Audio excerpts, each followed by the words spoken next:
Hi, everyone. Welcome to the Silver Years. My name is DK, and I'm very happy to be here. And I humbly thank you for joining me.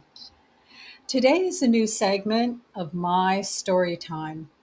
Now, my story time is where I tell my story as a way to counter the ever changing official narrative of history, his story. Because no one, not even AI, can tell my life story as a direct reflection of the times in which I lived better than me. And this is where I'm telling it. Now, the story that wants to be told today is coming in from 1983. 1983 was a busy year. And it takes place in Inglewood, Colorado, in the hospital after the long and arduous birth of my second daughter. Yes, I talked about this delivery in length in a previous video titled 1983 Double Delivery, and there's a link if you're interested. But this is what happened next after the delivery. Now, this part of the story will need a little setup to make sense, so I'll begin with my initial visit with my OB/GYN doctor after I found out that I was pregnant. Funny thing, I was forced to reschedule my initial visit with the doctor several times before I was actually able to see him. I was rescheduled because he was called into deliveries when my appointments were scheduled, which necessitated the reschedules. Clearly, he was a busy guy, busy delivering the babies of his patients. I think it was the third reschedule that I was finally able to see him. It was our first meeting, and I didn't know what to expect, really. My experience in California, where the care and delivery of my first child was in no way a positive experience for so many reasons I won't go into here, but it did make me concerned enough to not want to experience a repeat performance. This pregnancy was not planned. And one of the reasons for that was that the delivery of my first child was quite traumatic and left physical side effects. Now, the doctor apologized to me for the inconvenience of being rescheduled three times, and my reply was, "That's fine, as long as you're there for me when my baby's time comes." And then I asked him if he played tennis. He gave me the most perplexed look. Tennis? No, he said, my hobby is gardening. I asked him if he played tennis because in California, during the late 1970s and 1980s, it was widely known that the OBGYNs who were in the middle of a tennis game at the club when their patients went into labor would notoriously abandon their patients to the delivery nurses at the hospital and then show up when it was all over. Not something you hear about a lot anymore, but it was a thing back then. Is it still that way today? I couldn't tell you. My thing was that I wanted the doctor who knew my chart to be the one to deliver my baby. Not a lot to ask, right? As my pregnancy progressed, I made it clear to my doctor that as soon as my baby was born, I wanted him to tie my tubes. I wanted a tubal ligation because I had no intention of living on birth control pills. Birth control pills were, chemistry wise, they were completely incompatible with my physical system. And I knew, as young as I was perceived to be at that point in his eyes, that I wanted no more children. I had been caring for and raising children my entire life after carrying the responsibility of my four younger sisters, beginning when sister number two was born when I was only 1 years old, 1 year old. And now I would have two of my own to raise and care for. That was enough. I was absolutely sure. The doctor always said the same thing to me during every pre op visit. When I reminded him of what I wanted, he'd say that he would give me every chance to change my mind. Well, I did not change my mind. So, fast forward to delivery time. As described in my delivery video, it was 48 long hours of labor and even being sent home a couple times to walk it off. But in the last 5 hours or so, as I began to dilate with speed in my hospital room in the middle of the night while my husband and mother were there, I was given an epidural to ease my pain and exhaustion.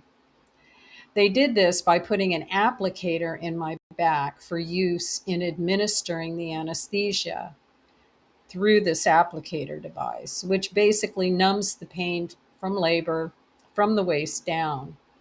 It doesn't stop the process, but for me, it merely allowed my body to relax enough to allow the contractions to do their job after 48 hours. At least that's how it worked for me.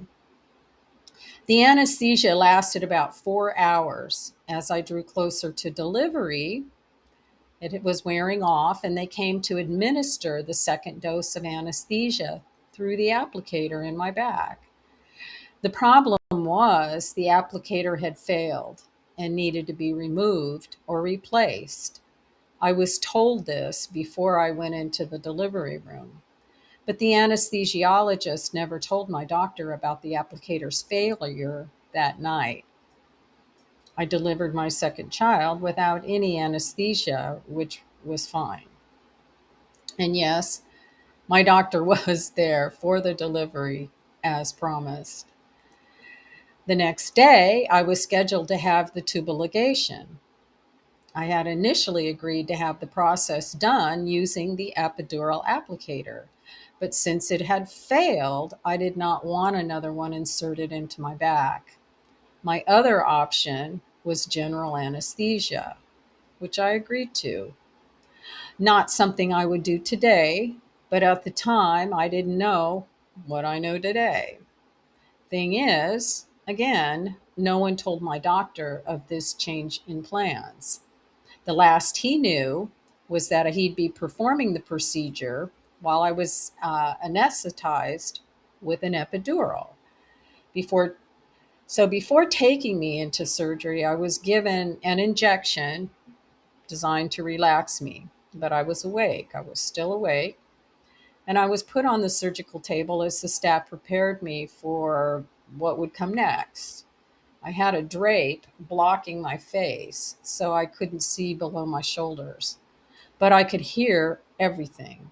I could hear all of the nurses loudly yakking as they were prepping the surgical tools before the doctor came in. They were yammering on him with things like, I don't know why he wants this instrument. What's he doing? What's this? We've never done anything like this before. On and on they went for no less than 15-20 minutes as I lay there listening to them clamor on about me and the blood transfusion I wouldn't accept if something went wrong. And I was getting nervous. What was he going to do to me? And then my doctor walks in, scrubbed up, gloved up, masked up, hat, everything. He's all covered in scrubs, hands in the air, ready to go.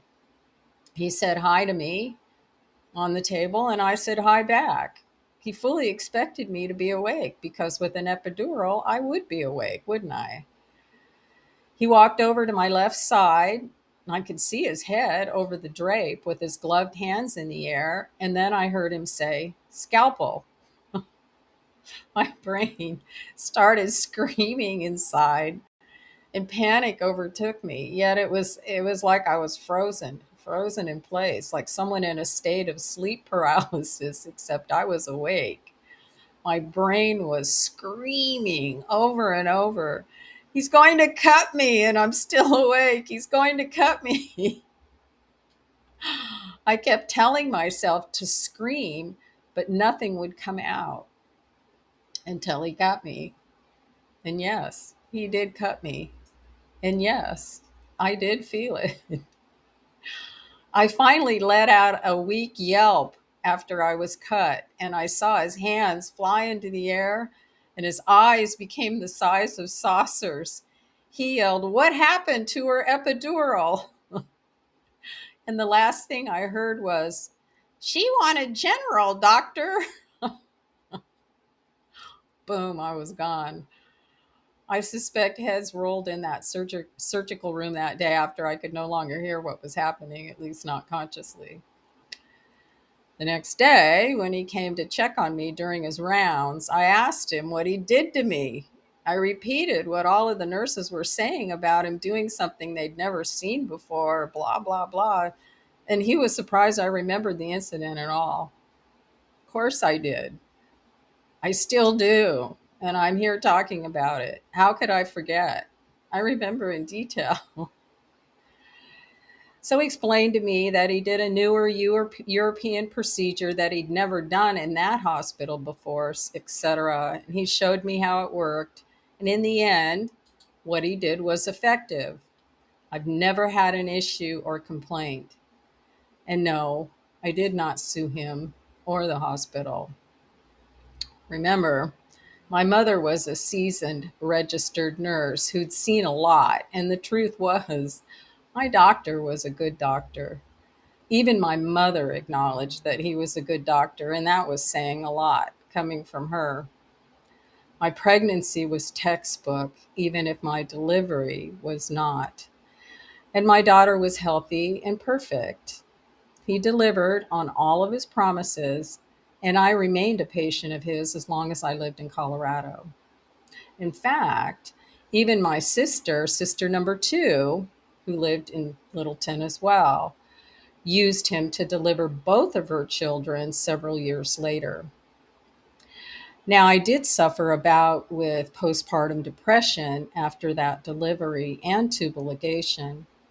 And he spent time with me on the phone compassionately to help me deal with some of the hormonal and psychological side effects that comes from no longer being able to bear children, even if that is what I wanted.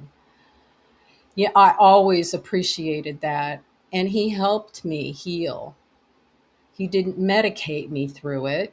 He took the time to listen and educate me. Big difference. That to me is the difference between a healer and just being a doctor. He also gave me an experience I will never forget. And let me add that when I told my mother about what happened later on, she just laughed and laughed. She thought it was the funniest thing she'd ever heard. And given her years of hospital experience, I can't say that much surprised her. But this to her was the funniest thing she'd ever heard. Any expectation I might have had for sympathy or compassion for my mother in this was only met with loud guffaws. Okay, so I'm laughing now. So, in conclusion, and for whatever it's worth, this is my little protest against his story. This is me telling my story my way. For the record, it's my story, and I'm sticking to it. And I would love to hear your stories as well. So please feel free to share your stories in the comments. So until next time, be well, choose love, and thank you. Thank you for listening. Goodbye for now.